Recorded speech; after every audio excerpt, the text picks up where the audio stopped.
Hello friends, welcome to my channel, myself Parag Jambulkar.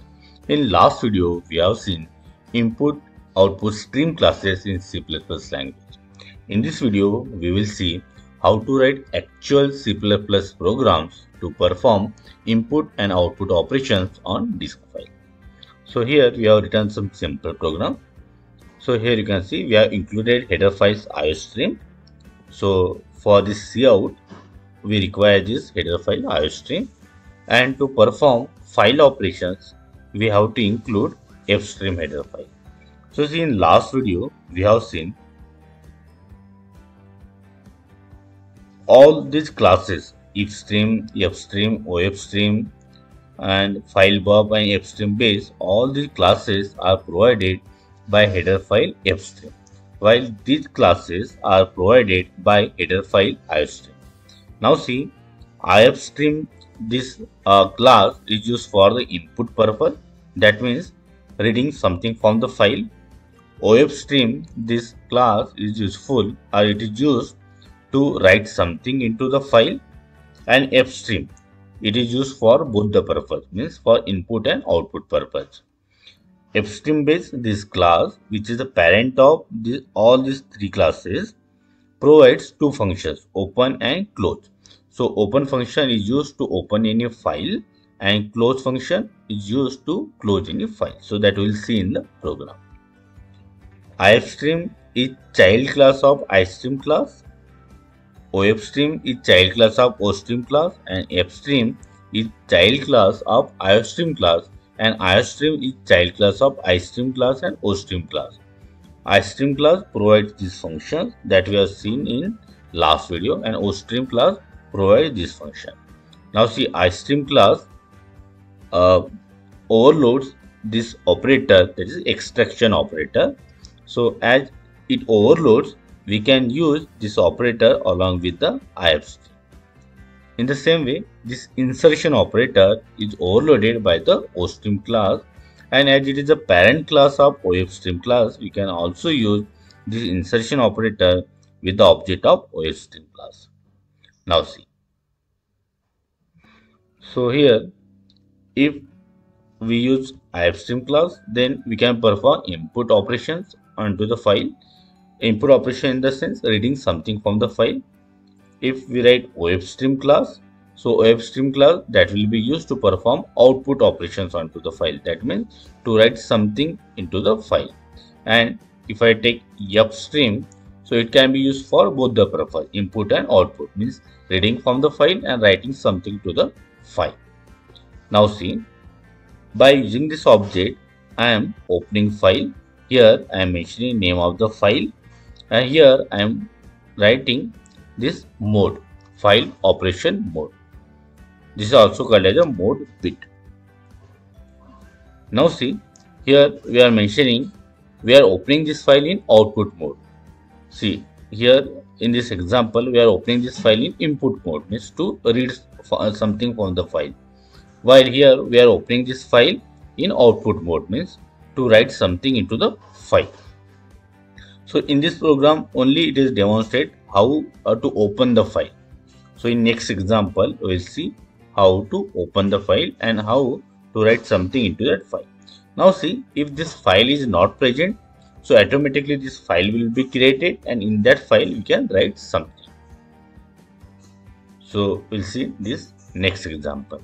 So in this example we'll write something into the file. Now see, same thing, we have included the header files. Here we have created one object of fstream class. We are opening this file, myfile.txt.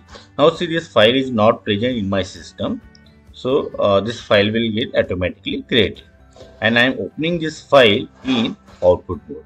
Now see, ios is a, so see, in last time we have seen ios is parent class of all these classes. Here you can see. So last video we have seen this.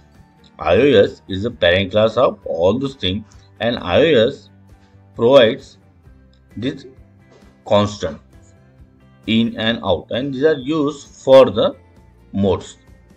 Now see, so ios out, that means we are opening this file for the output purpose.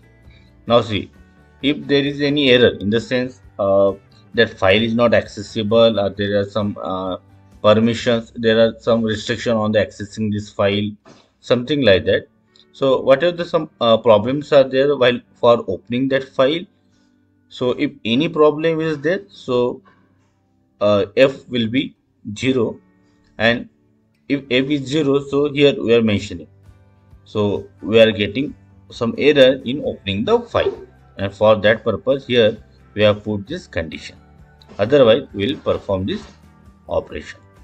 Now see here what we are doing, uh, on screen we are putting some message that file is created and data got returned to the file, but this for the just to indicate, just to mention that file is created and data got returned to the file, we are informing this thing to the user.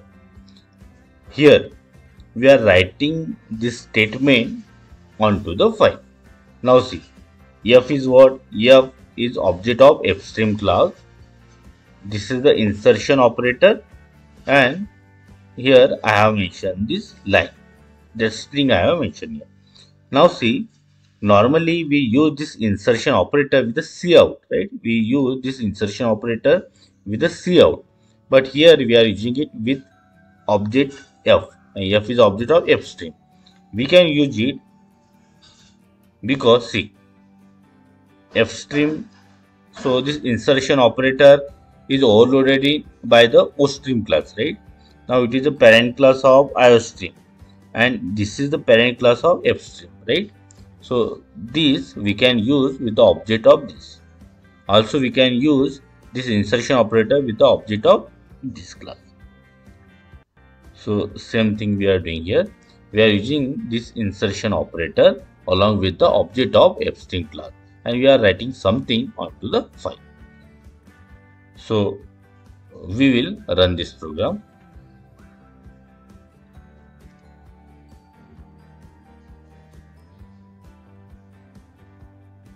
Program got compiled. Now see, file created and data got returned to the file. So this message that we have written here, and we are putting this message welcome to Pune onto the file. So we'll check it.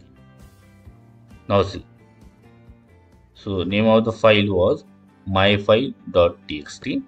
So I am opening this file. So here you can see welcome to Pune. That message got written to the file. Now see, suppose I want to append to that file. So I can add one more mode into the file. So for that I have to add this line, and here suppose I want to append some message into the file. Now see, so already it is written welcome to Pune. Now I will add some different message to that file. So here I will do that, welcome to Pune, and here I am putting one message. Also here I am putting one space. Also welcome to Nanded city. Some message I am putting there. Now see, so I am opening this file in output mode, and also I am opening this file in the append mode. Append mode means that new message will get added to the existing file. So I am saving this and I will run this. So got compiled. Now I am running this. Now we will open this file.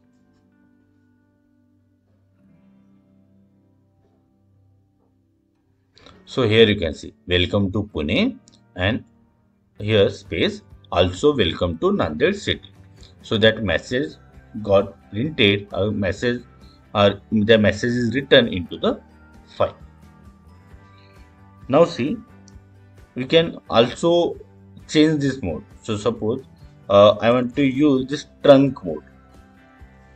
Now for what purpose this mode is used? So whatever the message is written in that file, so that will get removed, and this new message will get added onto the file. Suppose some different message, suppose I am putting I love my country, something like this. I love my country. So this message I am putting into that file. So see, previously some message was there, right? Some message, this message was there. Welcome to Pune, also welcome to Nanded city. Now what we'll do, here I am opening this file but in trunk mode, and I am writing this message. I love my country. Now see, we'll save this program and we'll compile it, and now we'll run. Now we'll see. Now we'll open it, open this file, and we'll check. So see, whatever the message was there, that message got erased, and new message I got here. I love my country. So previously, whatever the message was there, that got erased. So in this way, we can perform write operations onto the file. So also we have changed we have seen different mode. Append mode we have seen, trunk mode also we have seen. Now see, we'll perform read operations. So that will do. So we have already written this message, right? We have written this message, I love my country. Now see, we'll read it from this program. So same file here I have written. Now see, I am opening this file in input mode. I am opening this file in input mode because I want to read that data from the file. Now see, again, if f is equal to 0, so I want to show the message file doesn't exist. Otherwise, I will read from the file. So see, I have mentioned this header file fstring. I have created the object. Then by calling open function, I am opening this file, and in input mode that I have mentioned, if f is equal to 0, then I will show the message file doesn't exist, else I will read that. Now what is I have written? See, I have taken one character x. This will be infinite loop until we get the end of the file, right? So this end of EOF, this function will return 1 if it is the end of the file. Okay, so we'll run this loop until we get the end of file. If it is 1, then we'll call this break and we'll come outside this loop. Otherwise, we will read this character into the x. Now see, here we are using this extraction operator, right? So extraction operator, so see, here we can see this extraction operator which is overloaded by the iStream class.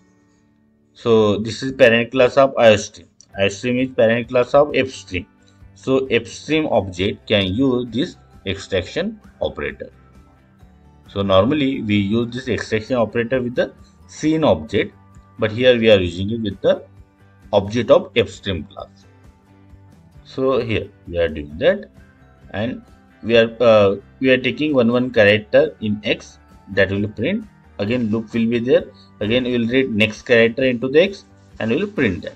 That thing will do here. So I am saving this program. Now we will compile it first, and now we will run. So see, I got this message, I love my country, and what I have written in this file, I love my country. Now see, check the output. I love my country, I love my country, but here space was there, right? Space was there, but here there is no space, because when we use this extraction operator, so this white space are neglected. So but we want that, right? We want in this output, so white space should get preserved in this output. Now for that purpose, what we have to do, instead of calling this extraction operator, we'll call the get function. So what we'll do, x is equal to f dot get function. So this function we will call. Now see, we'll get the output in x and that will print it. And previous statement I have commented. Now see, I have saved this program. We will compile it. Now we will run it. So here you can see. See, previously what output we got? I love my country, but there was no space. But here we got the space also, right? I space love space my space country. So likewise, we are getting output. So here in this program, we have done a read operation. Okay, we are reading from the file. So in this way, we can do input and output operations on the disk file. So friends, I hope you like this video. If yes, then click on like, subscribe to the channel and don't forget to press bell icon so that you will get notification of my next video. So stay connected. Thank you.